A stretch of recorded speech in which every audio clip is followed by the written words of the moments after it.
خواتین کو نظر انداز کرتے ہیں، ان کو کم تر مخلوق سمجھتے ہیں اور انہیں اپنی ذاتی ملکیت سمجھتے ہیں۔ یہ وہ سوچ ہے جو 1400 سال پہلے عرب معاشرے میں تھی، جہاں پر عورت کی نہ کوئی عزت تھی نہ کوئی احترام تھا۔ جو 16ویں صدی کا یورپ تھا، اس کی سوچ ہے جس میں سے آج ہم پاکستان میں گزر رہے ہیں۔ 1918 میں یوکے میں عورت کو ووٹ کا حق دیا جاتا ہے، اور نبی پاک صلی اللہ علیہ وسلم، جس کے ہم اپنے آپ کو پیروکار کہتے ہیں اور جس اسلامی معاشرے کے اندر رہنے کا ہم دعویٰ کرتے ہیں، اس نبی صلی اللہ علیہ وسلم کی تعلیمات پر ایک دھیلے برابر بھی یہاں پر خواتین کے معاملات میں عمل نہیں کیا جا رہا۔ کچھ دن پہلے مجھے ایک مولانا کی ویڈیو دیکھ کر شدید دکھ اور تکلیف پہنچی کہ آگے قرآن کریم کھول کر کس طرح انہوں نے عورتوں کی توہین اور تضحیق کی، اور کس طرح ہمارے سیاسی لیڈر اپنی خواتین کی تضحیق کرنے پر بعض اوقات اتر آتے ہیں۔ پاکستان میں عورتوں کے حقوق کے بارے میں تمام تر قوانین پاس کرنے کے باوجود سندھ صوبائی اسمبلی سے، پنجاب صوبائی اسمبلی سے، مرکزی اسمبلی سے، اس کے باوجود ہماری خواتین نہ محفوظ ہیں اور نہ ان کو ان کے حقوق دیے جا رہے ہیں۔ ہم ایک میل شاونسٹ معاشرے میں رہتے ہیں جہاں پر مردانہ تسلط اور غلبہ ہے۔ اب یہ کیوں ہو رہا ہے؟ اس کی کچھ بنیادی وجوہات ہیں۔ اس کی سب سے بڑی بنیادی وجوہات تو یہ ہے کہ پاکستانی کلچر میں، بلکہ آپ پوری دنیا میں، عورت کو ایک کم تر مخلوق سمجھا جاتا ہے۔ اس کو فزیکلی یہ سمجھا جاتا ہے کہ وہ تو صنف نازک ہے۔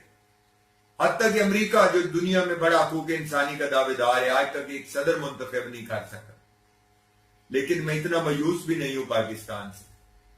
یہ پاکستان کی اکثریت تھی، یہ پاکستان کی اکثریتی عوام تھے جنہوں نے مسلم دنیا کی پہلی وزیر اعظم محترمہ بے نظیر بھٹو شہید کو منتخب کیا، جنہوں نے پاکستان کی پہلی بنائی سپیکر اسمبلی۔ یہ پاکستان کی عوام ہے، یہ پاکستان کے ہی لوگ ہیں۔ لیکن ان میں وہ چند محدود لوگ جن کی سوچ میں عورت تمام برائیوں کی جڑ ہے، اس سوچ کو ختم کرنے کی ضرورت ہے۔ ہمیں اپنے نصاب تعلیم کو بدلنے کی ضرورت ہے۔ ہمیں ان قبیلی روایات، کاروکاری، آنر کلنگ، عورتوں کو گھروں میں قید کر دینے کی جاگیردارانہ سوچ کو بدلنے کی ضرورت ہے۔ اور یہ سوچ کیسے بدلے گی؟ یہ سوچ صرف اور صرف تعلیم کے نظام سے بدلے گی، نصاب تعلیم میں عورت کو برابری دینے سے بدلے گی۔ جب ہم اپنے نصاب تعلیم میں بچپن سے اپنے بچوں کو یہ پڑھائیں گے کہ علم حاصل کرنا مسلمان مرد اور عورت پر فرض ہے، تو پھر وہ کبھی بھی عورتوں کو تعلیم سے منع کرنے کی سوچ کی طرف مائل ہی نہیں ہوگا۔ جب ہم یہ بتائیں گے کہ بہن اور بیٹی اور ماں اور بیوی نبی کریم صلی اللہ علیہ وسلم کی تعلیمات کے مطابق کیا حق رکھتی ہے، اگر آپ مسلمان ہیں تو پھر اس کو ان جیسا حق دیں۔ یہ ہمارے نبی کی سنت تھی کہ جب ان کی بیٹی جناب فاطمہ الزہرا سلام اللہ علیہا تشریف لاتی تھی تو آپ کھڑے ہو جایا کرتے تھے۔ اور وہ نبی جس کے لیے اللہ نے کہا وَمَا أَرْسَلْنَا عَلَيْكَ رَحْمَةً لِلْعَالَمِينَ، جو پوری دنیا کی رحمت للعالمین تھا، اس نے کہا کہ بیٹی باپ کے لیے رحمت ہوتی ہے۔ ہمارے اسکولوں میں بچیاں بھیجنے کے لیے صبح والدین سڑکوں پر کھڑے ہوتے ہیں اپنی بیٹی کی حفاظت کے لیے۔ میں 4 سال چائنا میں گزارے، کینیڈا میں رہا اور ملکوں میں گھوما پھرا، کہیں میں نے یہ نہیں دیکھا کہ اس کا باپ یا اس کا بھائی یا اس کی ماں اپنی بیٹی کو اسکول بس پہ بٹھانے کے لیے آگے کھڑے ہوتے ہیں۔ یہ غیر مسلم معاشروں کی بات کر رہا ہوں۔ اور جتنے مسلم معاشرے ہیں اس میں عورت کے اوپر ظلم و ستم کی انتہا کر دی گئی ہے، اور اس کو گھر میں قید کر کے جانور کی حیثیت دینے کی کوشش کی جا رہی ہے۔ خدا را اس سوچ کو بدلیں۔ عورت اگر پڑھی لکھی ہوگی تو پورا خاندان پڑھا لکھا ہوگا، اور اگر ایک مرد پڑھا لکھا ہوگا صرف ایک شخص پڑھا لکھا ہوگا۔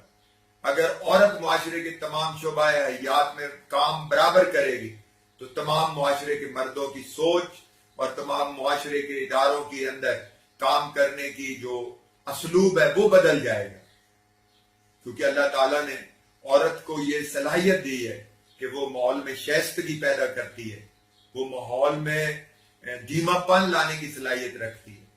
وہ ایک بہن، ایک بیٹی، ایک ماں، ایک بیوی کی حیثیت سے جب کام کرتی ہے اور پھر قومی معیشت میں بھی اپنا حصہ بٹاتی ہے تو قومی معاشرے تشکیل پاتے ہیں اور قومی سوچ تشکیل پاتی ہے اور معاشرے ترقی کرتے ہیں.